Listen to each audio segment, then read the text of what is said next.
Hello friends, स्वागत है आपका हमारे चैनल पर।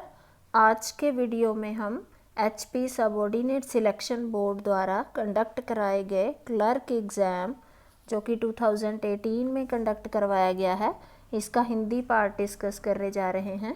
सबसे पहला क्वेश्चन जो है वो है, इनमें से मुहावरा कौन सा है।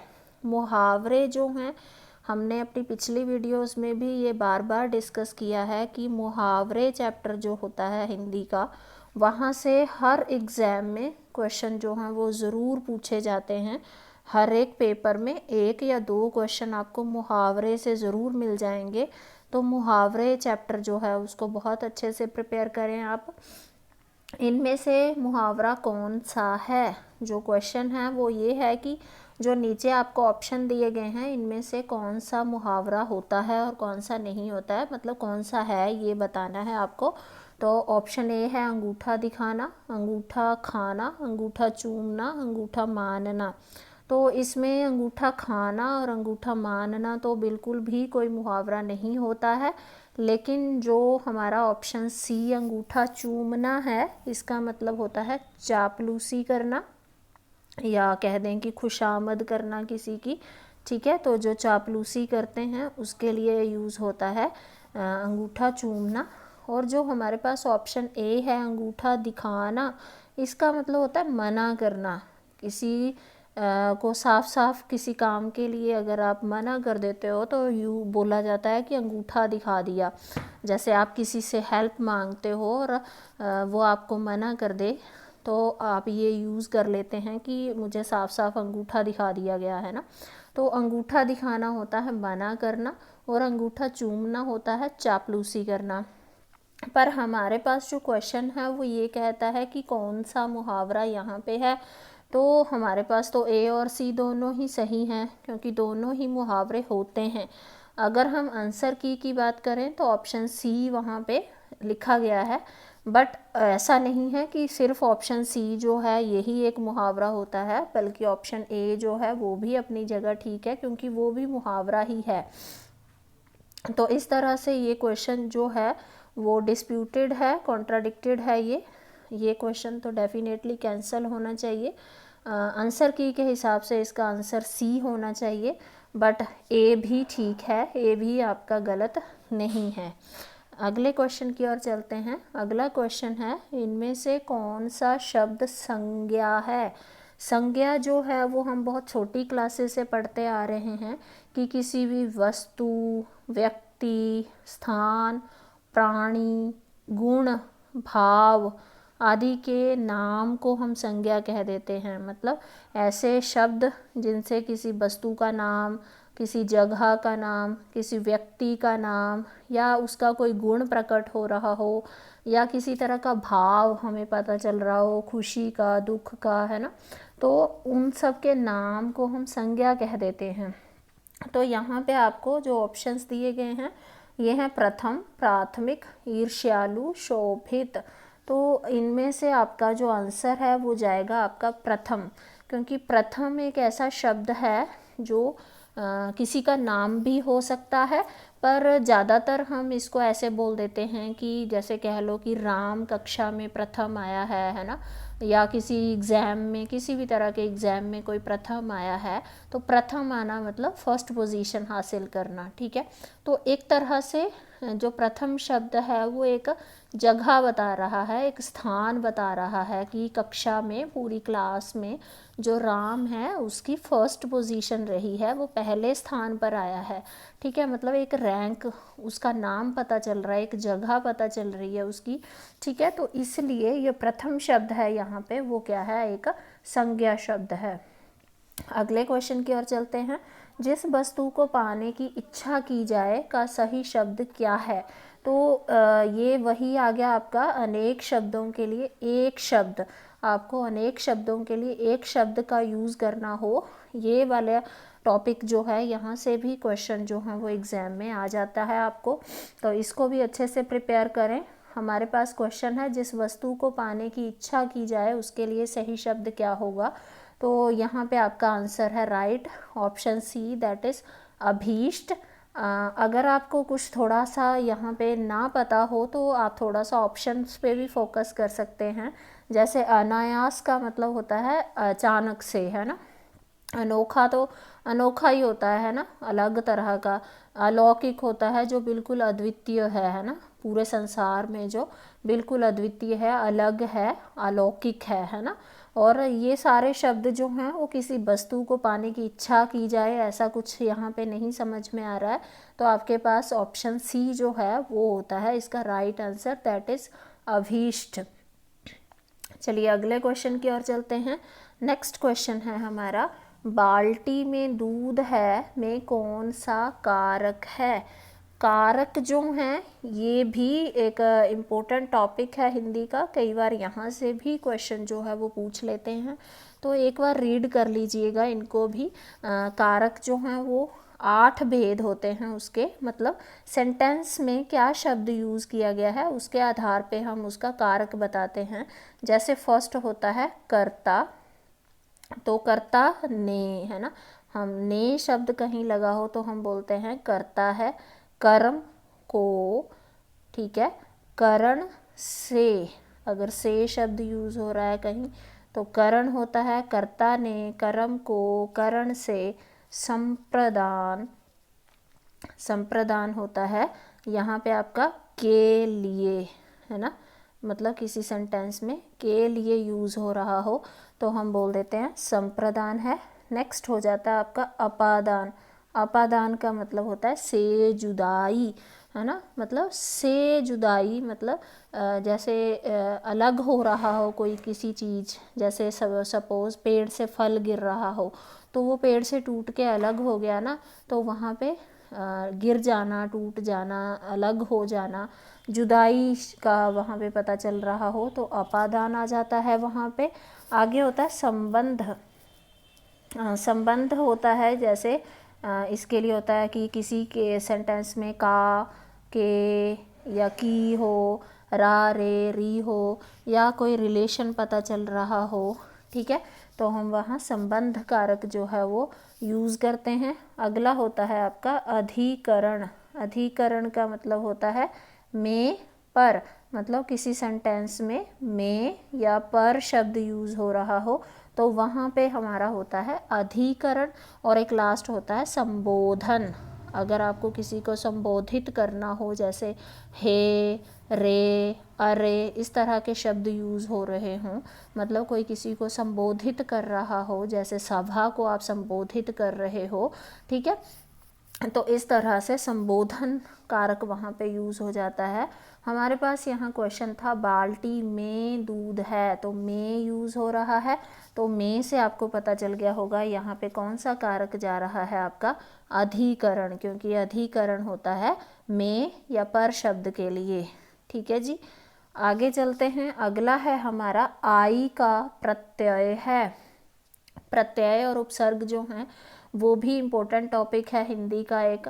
प्रत्यय शब्द जो हैं वो हमारे जैसे किसी भी शब्द के पीछे लगाए जाते हैं, ठीक है, तो उससे एक नया शब्द बन जाता है जिसका मीनिंग जो है वो पहले वाले का मीनिंग बदल जाता है ना।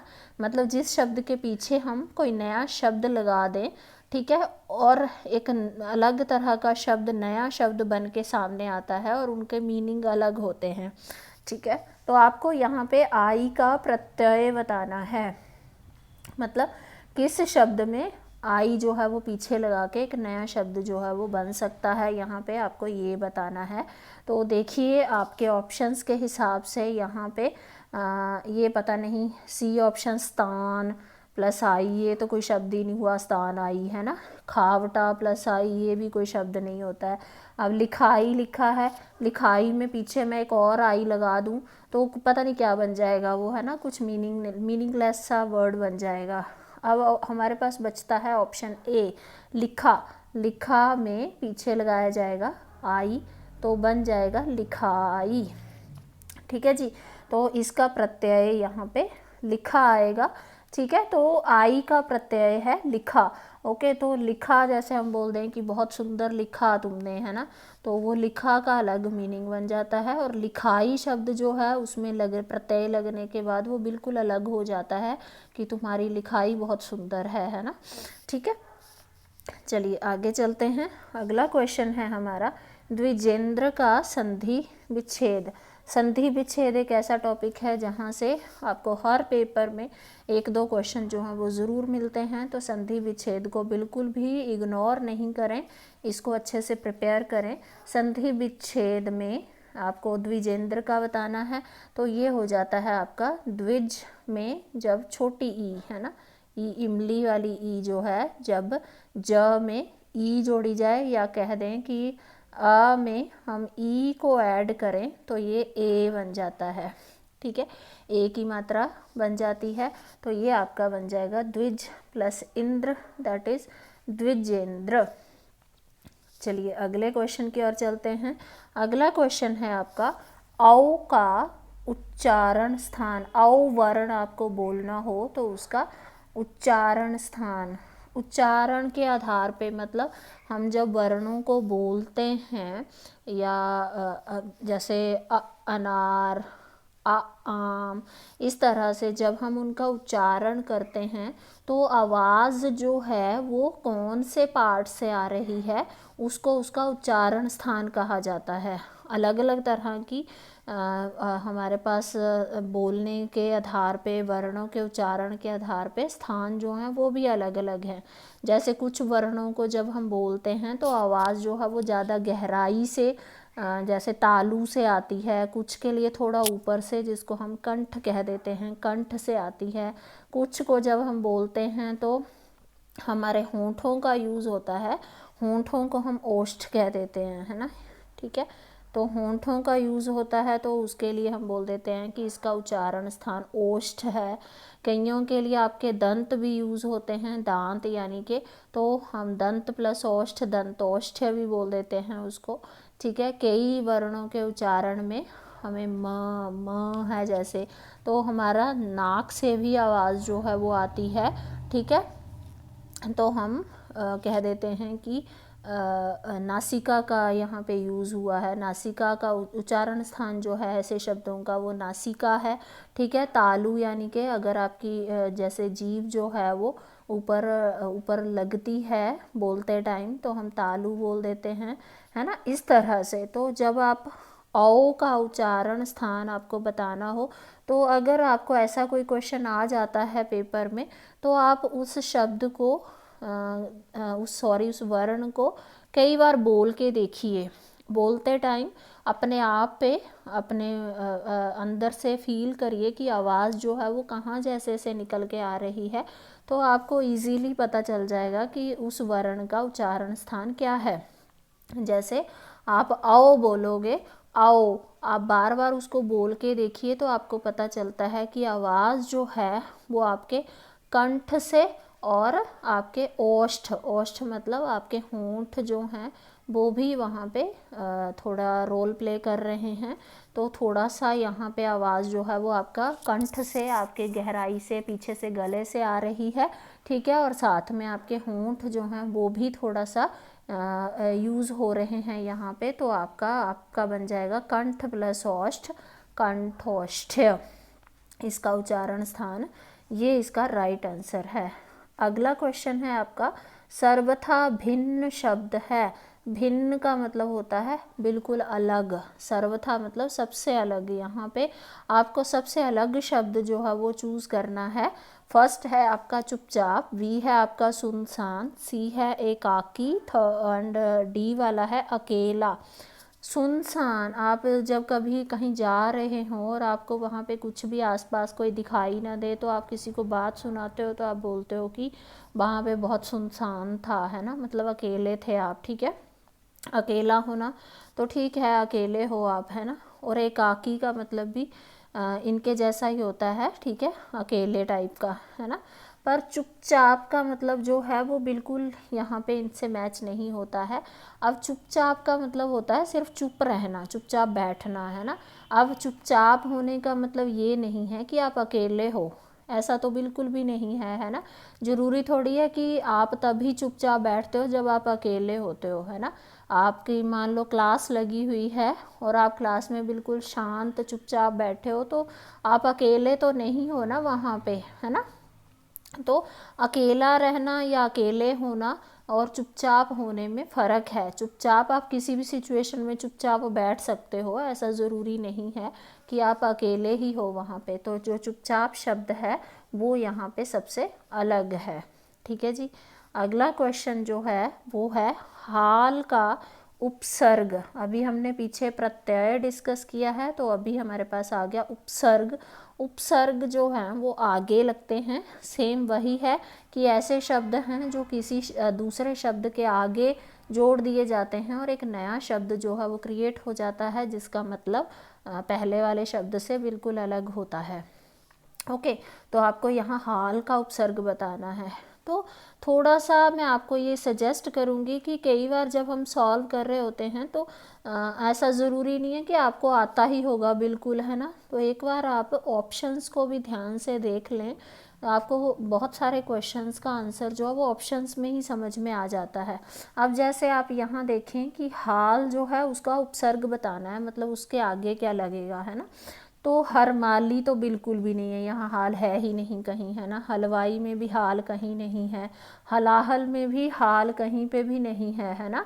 ये हल है और आगे वाला हला है, हाल तो नहीं है ये, ठीक है। तो ये तीनों तो वैसे ही गलत हैं, यहाँ है ही नहीं ये, है ना। और फर्स्ट वाले में देखिए ये हाल था और इसके आगे खुश लग गया है, तो ये बन गया खुशहाल। ओके, तो यही इसका राइट आंसर है। अच्छा जी, चलिए लास्ट क्वेश्चन है इस पेपर का 170 नंबर। आवाहन का विपरीतार्थक। विपरीतार्थक मतलब होता है विलोम शब्द, ठीक है जी। तो विलोम मतलब उल्टा मीनिंग लिखना है। आवाहन का विलोम लिखना है यहाँ पे आपको। देखिए आवा तो होगा ही नहीं बिल्कुल भी। ये आह्वान क्या होता है, ये इसी को थोड़ा घुमा फिरा के लिख दिया हुआ है। आहा भन भी कुछ नहीं होता है। देखिए इसका जवाब भी आपको यहीं से ऑप्शन से ही मिल जाएगा, अगर आप ऑप्शंस को ध्यान से एक बार देख लें। आवाहन का मतलब वैसे होता है कि बुलावा देना, है ना, किसी को इनवाइट करना। ज़्यादातर हम भगवान के लिए बोल देते हैं कि भगवान का आवाहन कर रहे हैं, हम भगवान को इनवाइट कर रहे हैं। और इसका विपरीत अर्थक हो जाएगा यहाँ पे विसर्जन।